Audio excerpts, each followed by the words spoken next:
Hello everyone, welcome to the AD success point. आज हम class 10th biology का chapter number 5 पढ़ेंगे, our environment. Environment क्या होता है? हमारे आसपास का जो भी सराउंडिंग होता है उसी को हम एनवायरनमेंट कहते हैं। तो इस चैप्टर में सबसे पहले टर्म आता है इकोसिस्टम।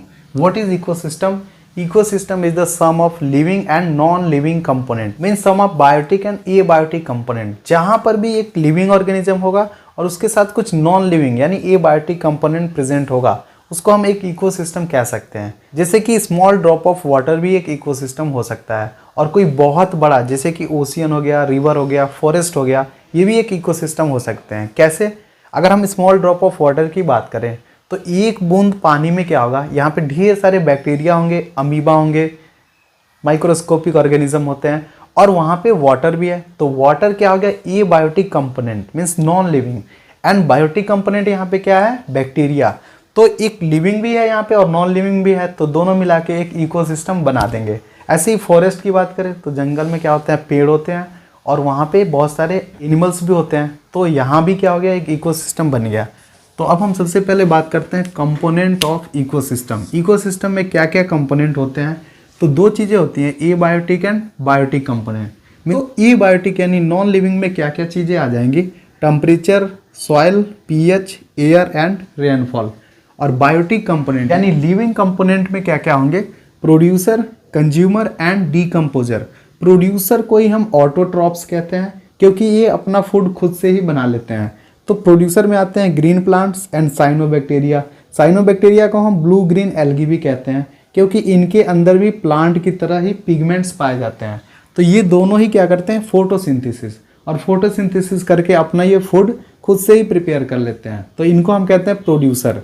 अर्थ पे जितना भी एनर्जी प्रोड्यूस होता है वो ये प्लांट्स ही प्रोड्यूस करते हैं। तो ये प्रोड्यूसर जो है वही सारी एनर्जी प्रोड्यूस करते हैं। अब प्रोड्यूसर को खाते हैं कंज्यूमर्स, और इन्हीं को हम कहते हैं हेट्रोट्रॉप्स। हेट्रोट्रॉप्स क्यों कह रहे हैं? क्योंकि ये डिपेंड है प्रोड्यूसर के ऊपर, किसी और के ऊपर डिपेंड है, इसलिए इसको हमने बोला हेट्रोट्रॉप्स। अरे अब कंज्यूमर के 3 टाइप होते हैं, मीन्स कंज्यूमर 3 तरह के होते हैं: primary consumer, secondary consumer and tertiary consumer.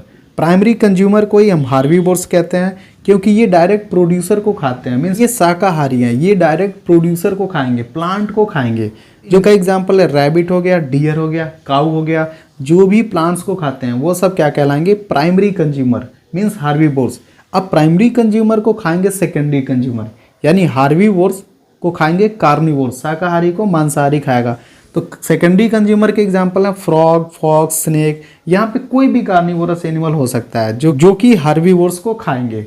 अब क्या है? सेकेंडरी कंज्यूमर को खाएंगे टर्सरी कंज्यूमर, और टर्सरी कंज्यूमर को हम बोलते हैं टॉप कार्निवोर। इसमें लायन हो सकता है या कोई भी, ये फूड चेन पे डिपेंड करता है कि कितना बड़ा फूड चेन है, उसमें कितने ट्रॉपिक लेवल हैं। तो उसी में जो लास्ट ऑर्गेनिज्म होगा वही होगा टर्सरी कंज्यूमर, जैसे कि एग्जाम्पल है लायन। अब नेक्स्ट है डीकम्पोजर, मीन्स जब कंज्यूमर मरेंगे, जब ये मर जाएंगे ना टॉप कार्निवोर्स, टर्सरी कंज्यूमर को खाएंगे कौन? डीकम्पोजर। जब ये टर्सरी कंज्यूमर मर जाएंगे तो यहाँ पे सेप्रोफाइट्स आएंगे, डीकम्पोजर, और वो इनकी बॉडी को डीकम्पोज कर देंगे। तो डीकम्पोजर जो होते हैं उनको सेप्रोफाइट्स बोलते हैं, क्योंकि ये डेड एंड डिकेइंग मैटर पे ये फीड करते हैं। तो यहाँ पे डीकम्पोजर में ईगल वगैरह भी आते हैं। ईगल हो गया, जो बाज, चील, ये सब होते हैं, वो भी डीकम्पोजर एक तरह से होते हैं, क्योंकि अगर लायन मर जाएगा तो ये उसको खाएंगे। तो ये था कंपोनेंट ऑफ इकोसिस्टम। अब हम देखेंगे टाइप्स ऑफ इकोसिस्टम। इकोसिस्टम के कितने टाइप्स होते हैं? तो इकोसिस्टम मेनली 2 तरह का होता है, नेचुरल इकोसिस्टम और आर्टिफिशियल इकोसिस्टम, यानी मैन मेड इकोसिस्टम। अब जो नेचुरल इकोसिस्टम है वो भी 2 तरह का होता है, एक्वेटिक और टेरेस्ट्रियल। एक्वेटिक का मतलब कि जो वाटर में जहाँ पे हो इकोसिस्टम, वाटर में जहाँ लाइफ हो, और टेरेस्ट्रियल जो जमीन पे हो। तो एक्वेटिक भी 2 तरह का होता है, फ्रेश वाटर और मेराइन वाटर। फ्रेश वाटर का एग्जांपल है रिवर, पॉन्ड, लेक, और मेराइन वाटर यानी खारे पानी का, मेराइन वाटर का एग्जांपल है ओशियन और सी। अब टेरेस्ट्रियल इकोसिस्टम की बात कर ले तो यहाँ पे फॉरेस्ट, ग्रासलैंड और डिजर्ट, ये तीनों इकोसिस्टम है। इन सबको हम फूड चेन में भी अच्छे से समझेंगे। अब आर्टिफिशियल इकोसिस्टम की बात करें, जो मैन मेड है, जो हमने बनाया है, तो उसमें zoological park, botanical park, garden, park, aquarium और क्रॉप फील्ड। जूलॉजिकल पार्क क्या है? जहाँ पे जानवर रहते हैं, जैसे कि चिड़ियाघर होता है। ऐसे बोटेनिकल पार्क क्या है, जहाँ पे सिर्फ प्लांट्स रहते हैं। और गार्डन, छोटा सा भी गार्डन एक क्या है, इकोसिस्टम है। जो लोग अपने घरों के सामने एक छोटा सा गार्डन बना लेते हैं, वो भी एक इकोसिस्टम है। वहाँ पे पेड़ पौधे हैं, कीड़े मकोड़े हैं।